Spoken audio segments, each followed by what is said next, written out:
Good morning সবাইকে। আশা করি তোমরা সবাই খুব ভালো আছো, আর আমরাও বেশ মোটামুটি ভালোই আছি। আজকে সোমবার, এখন বাজে ঘড়িতে সকাল 5:30।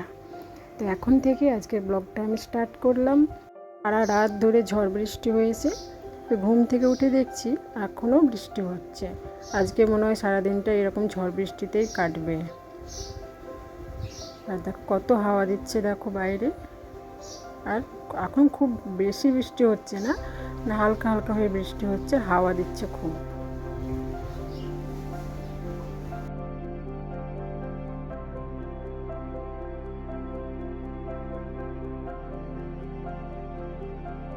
তো দেখো আমার সঙ্গে সঙ্গে আমার মেয়েটাও ঘুম থেকে উঠে পড়েছে। তো যে জামাটা পরে শুয়েছিল সেই জামাটা আমি চেঞ্জ করে দিচ্ছি। আর সকালের ওয়েদারটা তো এখন ঠান্ডা, সেই জন্য একটু ভারী জামাটাই পরিয়ে দিলাম। আর আমার মেয়েটার জামা পরতে বা খুলতে ভীষণই কষ্ট হয়, কেন জানি না, কান্না করে। প্রথমে দেখতেই পেলে কিভাবে চিৎকার করলো।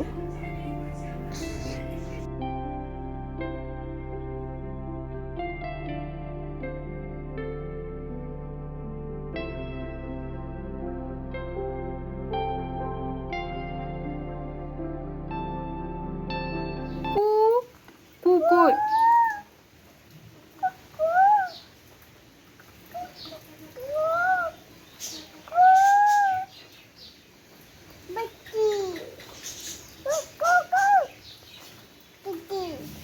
পাখি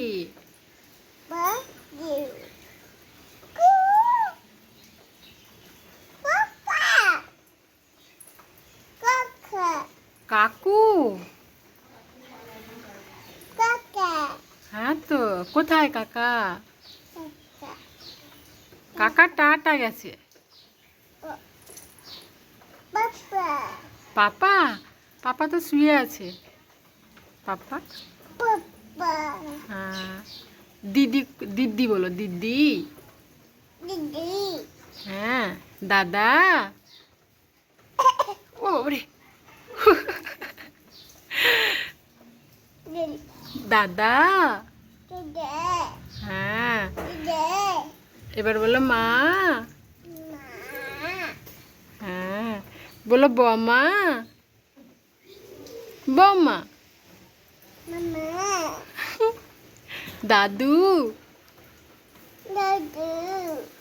দিদা। মাসি।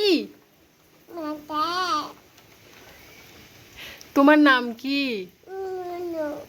অনু। ও মাসুনা। আবার বলো, তোমার নাম কি? আমার মেয়ের মিষ্টি মিষ্টি কথাগুলো তোমাদের একটু শুনিয়ে দিলাম। প্রথমে যে কু কু করছিল না, আসলে সকালে একটা কোকিল ডাকছিল, সেই কোকিলের আওয়াজটাও শুনে কু কু করছিল। ওকে না কোনো জিনিসই শেখাতে হয় না, যা চোখের সামনে দেখে, যেটা কানে শুনে, সেগুলোই ও শিখে ফেলে। এই যে কু কু কু ডাকছে, এগুলো কিন্তু আমরা শেখাইনি, ও নিজে থেকে এগুলো শিখে গেছে। থেকে উঠেই কাজবাজ করতে ইচ্ছে করে না, তো সেই জন্য মেয়েকে নিয়ে প্রথমে একটু সামসেটের উপর বসে ঘুমের আস্কতটা একটু কাটিয়ে নিলাম। তো এরপরে দেখো কাজগুলো শুরু করে দিয়েছি। প্রথমে ঘরটা একটু বারান্দা সব ঝাড়ু দিয়ে দিয়েছি, এবার মুছে নিচ্ছি।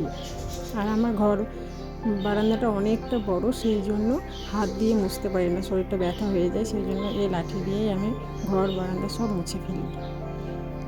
আর আজকে সোমবার, আমার কাছে একটা বিশেষ দিন, সেই জন্য ভালোভাবে বারান্দা, রান্নাঘর ভালোভাবে পরিষ্কার করে মুছে নিলাম। এদিকে আমি বারান্দাগুলো মোছামুছি করে নিচ্ছি, আর ওদিকে আমার মেয়েকে আমার শাশুড়ি মা মুখ চোখটা মুছে একটু ভালোভাবে ফ্রেশ করে দিচ্ছে।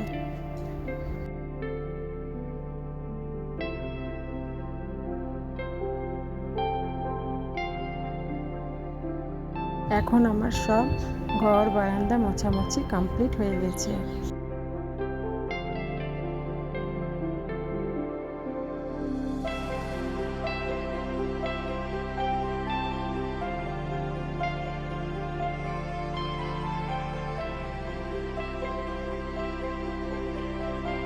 এখন আমি ফ্রেশ হয়ে চলে এসেছি রান্নাঘরে, বেগনি বানাবো বলে।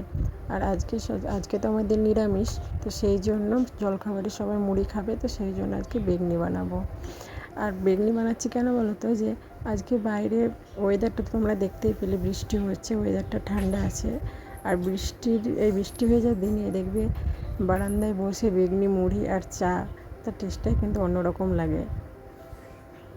তো এখন আমি বেগনিগুলো ভেজে নেব।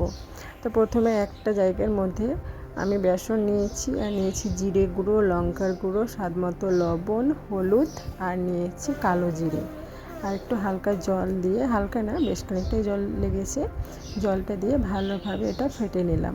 আর তারপরে বেগনিগুলো এর মধ্যে চুবিয়ে তেলে ভেজে নেব। আর এই দিনটা মানে সোমবার আমরা নিরামিষ পালন করি, কেন জানো? কারণ হচ্ছে এই সোমবারের দিনটায় আমরা শ্রীকৃষ্ণ ঠাকুরের দীক্ষিত হয়েছিলাম। তো এই সামনে আষাঢ় মাস পড়লেই আমাদের 1 বছর পূর্ণ হবে। তো এই সোমবারের দিনই আমরা দীক্ষা নিয়েছিলাম, আষাঢ় মাসের 21 তারিখ সোমবার আমরা দীক্ষা নিয়েছিলাম। তো সেই জন্য আমাদের গুরু বাবা বলেছেন যে সোমবারের দিনটা নিরামিষ পালন করতে। সেই জন্যই সোমবারের দিনটা একটু অন্যরকম। আর এদিকে দেখো আমার বেগুনিগুলোও ভাজা হয়ে গেছে, আর বেগুনিগুলো কি সুন্দর ফোলা ফোলা হয়েছে দেখো। আর এই যে এগুলো হচ্ছে কাঁচা লঙ্কা, এই বেসনে চুবিয়ে তেলে ভেজে নেব। বেগুনি ভাজা মুড়ির সঙ্গে এইভাবে লঙ্কাগুলো কামড়ে খেতে কিন্তু ভীষণই ভালো লাগে। এইভাবে বেসনে চুবিয়ে ভেজে নিতে হবে, তো মুড়ির সঙ্গে খেতে কিন্তু ভীষণই ভালো লাগে। তো সেই জন্য আমি কিছুটা লঙ্কা কেটে নিয়েছি, দিয়ে বেসনে চুবিয়ে ভেজে নিচ্ছি। এবার দেখো আমি স্নানটা সেরে নিলাম, এবার মাথাটা একটু আঁচড়ে নেব, আর আলতা একটু সিঁদুর পরে নেব, দিয়ে চলে যাব ঠাকুর পুজো করতে। আর সোমবারটা আমি এইভাবেই পালন করি।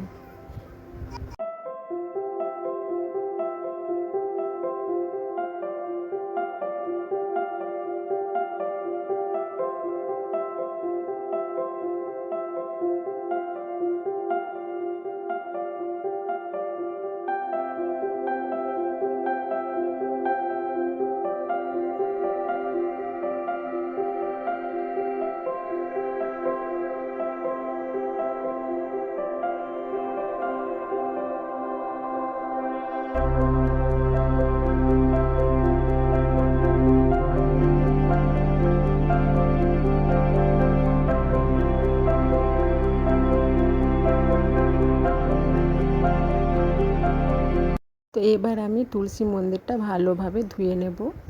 আর এখানে না আমার একটা মিস্টেক হয়ে গেছে, মানে আমি আগে তুলসী মন্দিরটা ধুয়েছি, তারপরে আলতাটা পরেছি, কিন্তু এখানে আমি আগে আলতা পরানোটা দেখিয়ে দিলাম, একটু মিস্টেক হয়ে গেছে, তোমরা একটু অ্যাডজাস্ট করে নিও।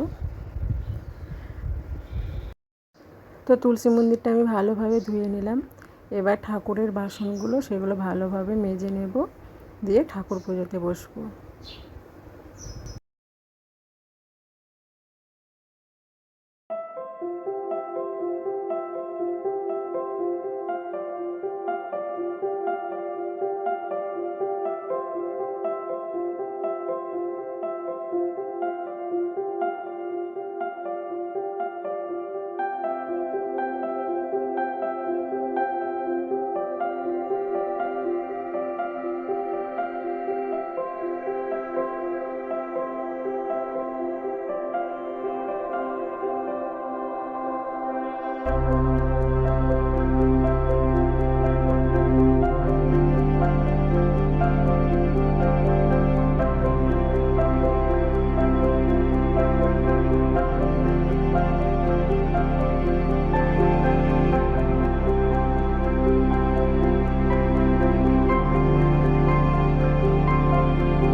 তো আমার ঠাকুর পুজো হয়ে গিয়েছে আর জলখাবারও খেয়ে নিয়েছি। এবার চলে এসেছি রান্নাঘরে, এবার রান্না করব।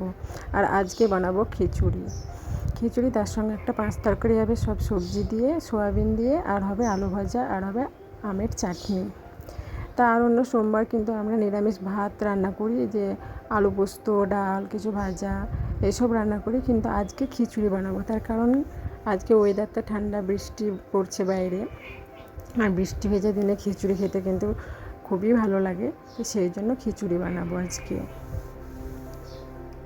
আর এদিকে দেখো খিচুড়িটা মা উনুনে বসিয়ে দিয়েছেন, আর খিচুড়িটা প্রায় হয়েও এসেছে। আর উনুনে খিচুড়ি বানালে কিন্তু অসাধারণ লাগে খেতে। আর খিচুড়িটা প্রায় হয়েই এসেছে। আর বাইরে তো এখনও বৃষ্টি পড়ছে, আর জোর জোর হাওয়াও দিচ্ছে। আর আজকে রান্নাগুলো কে করছে জানো? আজকে রান্নাগুলো করছে আমার শ্বশুরমশাই। শ্বশুরমশাই খুব সুন্দর রান্না করেন। আমি শুধু তরকারিগুলো মানে সবজিগুলো কেটে বেছে দিয়েছি, মশলা বেটে দিয়েছি, আর শ্বশুরমশাই রান্না করছেন মাছ তরকারি, আলু ভাজা, আর আমের চাটনি, আর খিচুড়ি। তো দেখো সব রান্না হয়ে গেছে।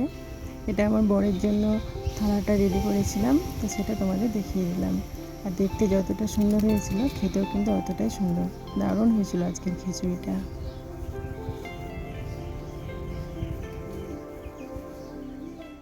এখন বিকেল 4:30 মতো বাজে, আর মা উনুনে রুটি বানাচ্ছে। কারেন্ট নেই, আর রাত্রে কারেন্ট আসবে বলেও মনে হয় না। সেই জন্য দিনের আলো থাকতেই মা রুটিটা বানিয়ে রাখছে, কারণ রাত্রে সবাই রুটি খাবে। দিনের যে তরকারিটা আছে সেইটা দিয়ে সবাই রাত্রে রুটি খাবে। তো রুটি বানাতে বানাতেই মা আমার মেয়ের হাতে একটা রুটি দিয়েছে, আর ওকে এরকমভাবে ছিঁড়ে ছিঁড়ে খাচ্ছে দেখো। তো আজকে ভিডিওটা আমি এখানেই শেষ করলাম। আমার ভিডিওটি যদি তোমাদের ভালো লাগে তো অবশ্যই একটি লাইক আর কমেন্ট করে আমার চ্যানেলটি প্লিজ সাবস্ক্রাইব করে রেখো। তো এখানে আমি ভিডিওটা শেষ করলাম। তোমরা সবাই খুব খুব ভালো থেকো, ভালো রেখো। টাটা।